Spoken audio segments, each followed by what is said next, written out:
Greetings to you all. Welcome to Regina Pacis online class. My name is Patrick. We're going to solve a problem today on matrices under further mathematics. So we have a question here which says solve the simultaneous equation below using matrices. So we have this simultaneous equation to solve. So the first thing is to readdress the equation. We have to push this term here and we push this term here, okay? So that we have this in this manner. Now, having this in this manner, the next step is to put it in a matrix form. So, this side that contains the variables are contained in a matrix, and this other side will be contained in a matrix also. So, we have this matrix and this matrix. Now, these are all 2 by 1 matrix. This is 2 rows and 1 column. This is 2 rows and 1 column. This is 1 column. 3x plus 5y is 1 element here. So now, if we look at this, we can see that we can break this thing down to 2 factors, which are this and this, okay? When we multiply this and this, we are going to get this, okay? This is a 2 by 2 matrix. This is 2 by 2 multiplying 2 by 1. Remember, when this multiplies, we are going to get the matrix, which is what? 2 by 1. So, when this multiplies, we pick up this 2 and 1, okay? Because the matrix we are going to get after the multiplication is this and that is 2 by 1. So we have 719, yeah? So now having this equation, we call this equation 1, and then we say let equation 1 be this, okay? That is, this is equal to this, A. This xy is equal to x, and 719 matrix is denoted by B. So having this, we are looking for x, okay, because this contains xy. So now we try to do this arithmetic. We multiply this by A inverse, and we multiply this side also by A inverse. When we do that, this multiply this gives us what? A unit matrix, okay? We bring down this, and also bring down this. So now, when a unit matrix multiplies another matrix, the unit matrix is just like 1. 1 times 5 is 5. So when this multiplies this, it gives us x. So we bring down this, we call this equation 3. So now, in equation 3, remember, we have that x is equal to A inverse multiplies B.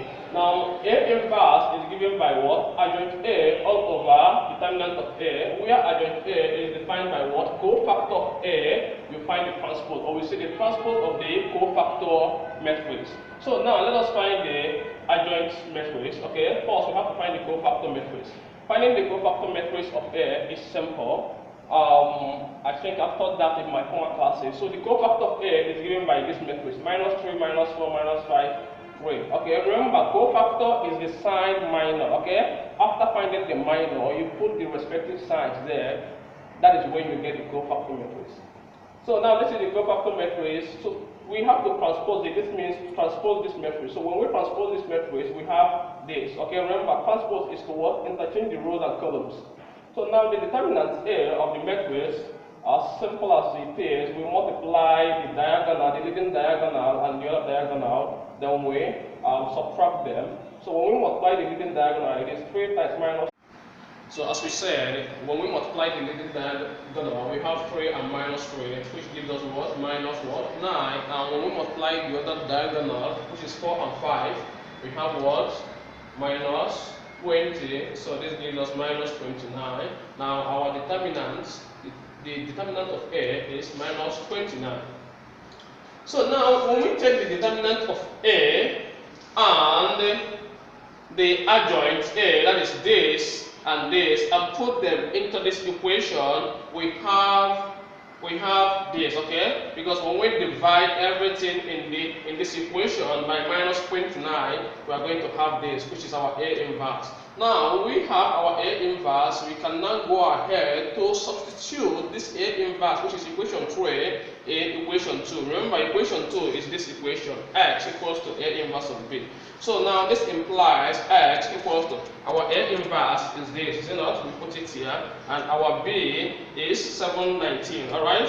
So now our x is equal to this. And when we multiply this and this, remember how we multiply matrices. This first row multiply this column, okay? So that this 29 multiplies 7 to give us 21 over 29. This 5 over 29 multiplies this to give us this, then we add them together, okay? The same thing here, this multiplies this to give us what?